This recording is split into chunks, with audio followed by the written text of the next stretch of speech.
ಪೂರ್ವಕಾಲದಲ್ಲಿ ಮೂಲತಃ ನಲಕರ್ಟಿ ಗ್ರಾಮದಲ್ಲಿ ಇರ್ತಕ್ಕಂಥ ವೀರಭದ್ರ, ಅದೇ ರೀತಿಯೇ ಹೆಬ್ಬಾಳ ಗ್ರಾಮದಲ್ಲಿರ್ತಕ್ಕಂಥ ಜಾಡರ ಮನಿತನದ ಭಕ್ತನಾಗಿರ್ತಕ್ಕಂಥ ಭಕ್ತ ಬಂಡೆಪ್ಪನು ದಿನಂಪ್ರತಿ ಹಲಕರ್ಟಿ ವೀರಭದ್ರಿಗೆ ಹೋಗಿ ಅವನ ದರ್ಶನ ಮಾಡಿ ಅವನ ಆಶೀರ್ವಾದ ಪಡ್ಕೊಂಡು ಬಂದು ಪುನಃ ಅವ ಬಟ್ಟಿ ನೈಕಾರ ಮನುಷ್ಯ, ಬಟ್ಟಿ ನೈಕೋತೀರವ ದಿನ ಹೋಗ್ಲಿಕ್ಕತ್ತ. ಒಂದಿನ ಧಾರಾಕಾರವಾಗಿ ಮಳೆ ಬಂದದ. ಆ ಮಳೆಗೆ ಅವ ಹಂಗೆ ದಾಟುವಾಗ ಮುಂದೆ ಹೋಗ್ತಾ ಹೋಗ್ತಾನೆ ಕಾಗಡ ನದಿ ತುಂಬಿ ಬಂದದ. ಆ ನದಿ ಒಳಗಿನ ದಾಟುವಾಗ ವೀರಭದ್ರ ಹಲಕರ್ಟಿಗೆ ಮುಟ್ಟಿದ. ಬಂಡಪ್ಪ ಭಕ್ತ ಹಲಕರ್ಟಿ ವೀರಭದ್ರ ಪ್ರತ್ಯಕ್ಷ ಭೇಟಿಯಾದ. ಯಾಕಪ್ಪ ಭಕ್ತ, ಏನು ಬೇಕೋ ಕೊಡ್ತೀನಿ ಅಂದ. ಯಪ್ಪ ದಿನಂಪ್ರತಿ ನಿನ್ನ ದರ್ಶನ ಆಗ್ಬೇಕು ನನಗಂದ್ರೆ. ಹಾಗಾದ್ರೆ ನಾ ಹಾಗೆ ಅಲ್ಲಿಗೆ ಬರ್ತೀನಪ್ಪ ನಿಮ್ಮ ಮೇಲಕ್ಕೆ, ನೀವು ಹಿಂಬತ್ತೀರಿ, ನೀನು ನೋಡಬೇಡ, ನಾನು ಬರ್ತೀನಿ ಅಂತಾನೆ. ನೀವು ಬರೋದು ನಮ್ಗೆ ಹ್ಯಾಂಗೆ ಗೊತ್ತಾಗಬೇಕಂತ ಭಕ್ತಿ ಕೇಳ್ತಾನೆ. ಅವಾಗ ಝಾಂಕಿ ನಗಾರಿ ಆವಾಜ್ ಇರ್ತದಪ್ಪ, ನೀ ಹಿಂಬತ್ತೀರಿ ನೋಡಬೇಡ. ಯಾಕೆ ಯಥಾ ರೀತಿ ಮುಂದೆ ನಡೀತಾನೆ. ಹಿಂದೆ ಝಾಂಕಿ ನಗಾರಿ ಘಂಟಿ ಘಣಲ್ ಘಣಲ್ ಘಣಲ್ ಘಣಲ್ ಘಣಲ್ ಘಣಲ್ ಆವಾಜ್ ಆಗ್ತದ. ಮುಂದೆ ಕೋರ್ವಾರ ಸೀಮೆ ಬರ್ತದ.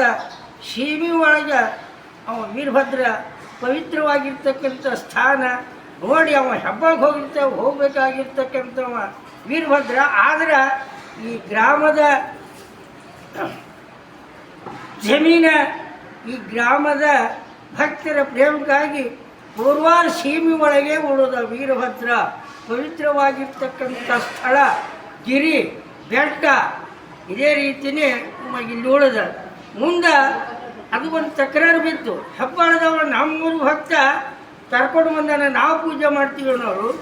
ಕೋರ್ವಾರದವರು ನಮ್ಮ ಸೀಮೆ ಒಳಗನ ವೀರಭದ್ರ ನಾವು ಪೂಜೆ ಮಾಡ್ತೀವಂತೆ ಕೋರ್ವಾರದವರು ತಕರಾರು ನಡೀತು.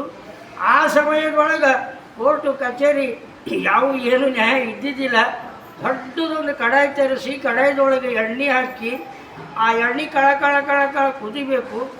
ಕುದಿದೊಳಗೆ ಅದರೊಳಗಿನ ರವಿ ಯಾರು ತೆಗ್ದಾರ ಅವ್ರಿಗೆ ಇದು ಪೂಜೆ ಕೊಡ್ತೀವಿ ಅಂತ ನಿರ್ಣಯ ಮಾಡಿದ್ರು ಹಿರಿಯರೆಲ್ಲರೂ ಕಲಿತು. ಆ ಸಂದರ್ಭದಾಗ ಕೋರ್ವಾರ ಗ್ರಾಮದ ಬಸಲಿಂಗದ ಮನಿತನದವರು ಆ ವೀರಭದ್ರ ನಮ್ಮ ಸೀಮೆ ಒಳಗನ ನಾವು ಅದು ಪೂಜೆ ಮಾಡ್ತೀವಿ ಅಂಥೇಳಿ ಕೋರ್ವಾರ ಗ್ರಾಮದ ಬಸಲಿಂಗ ಮನಿತನದವರು ಆ ದುಡ್ಡನ್ನು ತೆಗೆದಿದ್ದಾರೆ. ಅದಕ್ಕೆ ಕೋರ್ವಾರದಲ್ಲಿ ವೀರಭದ್ರನ ಬೇಡಿದ ಭಕ್ತರಿಗೆ ಬೇಡಿದ ಅಪೇಕ್ಷೆಯನ್ನು ಕೊಡ್ತಾರೆ. ಸಹಸ್ರಾರು ಗಟ್ಟಲೆ ಜನರು ಬರ್ತಾರೆ. ಆ ಜಾತ್ರೆ ಆಗ್ತದೆ, ನಡುವಿನ ಸೋಮವಾರ ಪಲ್ಲಕ್ಕಿ ಉತ್ಸವ ಆಗ್ತದೆ. ಆಮೇಲೆ ಸಾವಿರಾರು ಮಂದಿಗೆಲ್ಲ ಭಕ್ತರು ಜಂಗಮರಿಗೆ ಆರಾಧನೆ ಮಾಡುತ್ತಿರ್ತಾನೆ. ಅಪ್ರತ್ಯಕ್ಷ ಮಹಾದೇವ ಪ್ರತ್ಯಕ್ಷ ಗುರುರೂಪೇಣ ವರ್ತತೆ. ಇದೇ ರೀತಿಯೇ ಶಿವನು ಕಾಣಿಸಲಾರ್ದಂಗೆ ಕಾಣಿಸಬೇಕು. ಶಿವನು ಲಿಂಗಮುಖವೇ ಜಂಗಮ ಮುಖ ಅಂತ ಹೇಳಿದ್ರು. ಲಿಂಗಕ್ಕೆ ಬಾಯಿ ಇಲ್ಲ, ಜಂಗಮುಖ ಬಾಯಿ. ಅದಕ್ಕಾಗಿ ಜನ್ಮರಿಗೆ ಉಣಿಸೋದು ಇಲ್ಲಿ ಭಾಳ ವಿಶೇಷದ. ಶಿವಯೋಗಿನಿ ಸಂತೃಪ್ತೆ ತೃಪ್ತಿ ಭವತಿ ಶಂಕರ ತನ್ವಯಂ ವಿಶ್ವಮೀತಿ ಚರಾಚರ ಸಾಂಬವೇ ನಮಃ ಪಾರ್ವತೆ ಪತೆ ಶಿವ ಹರ ಹರ ಹರ ಹೀಗೆ ಹೇಳ್ತದ ಮಂತ್ರದಾಗ. ಶಿವನು ತೃಪ್ತಿ ಆಗ್ಬೇಕಾದ್ರೆ ಜಂಗಮ ತೃಪ್ತಿ ಆದರೆ ಶಿವನ ತೃಪ್ತಿ ಆಗ್ತದಂತೆ. ಶಿವನ ತೃಪ್ತಿ ಆಗಬೇಕಾದ್ರೆ ಪ್ರಾಣಿ ಪಕ್ಷಿಗಳು ಎಲ್ಲರೂ ತೃಪ್ತಿ ಆದಾಗ ಅವಾಗ ಪರಮಾತ್ಮನ ತೃಪ್ತಿ ಆಗ್ತಾನೆ. ಅದರ ಕಡೆಯಿಂದ 100 ಮಂದಿಗೆ ಸಹಸ್ರ ಮಂದಿಗೆ ಜಂಗಮರಿಗೆ ಊಟ ಮಾಡಿಸ್ತಾರೆ. ಇದನ್ನು ತಿಳಿದು ಸಾಷ್ಟಾಂಗ ಅಂತ ಬರ್ತದೆ. ಕೆಲವು ಮಂದಿ ಸಾಷ್ಟಾಂಗ ಅಂದ್ರೆ ಗೊತ್ತಿರಲ್ಲ.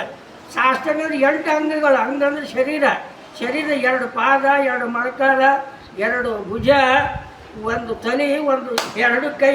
ಈ ಕುಡಿದ್ರೆ ಇದಕ್ಕೆ ಸಾಷ್ಟಾಂಗ ಅಂತಾರೆ. ಇದಕ್ಕೆ ಸಾಷ್ಟಾಂಗ ಹಾಕಿ ಎಲ್ಲ ಮಂತ್ರಗಳು ಬರ್ತದೆ.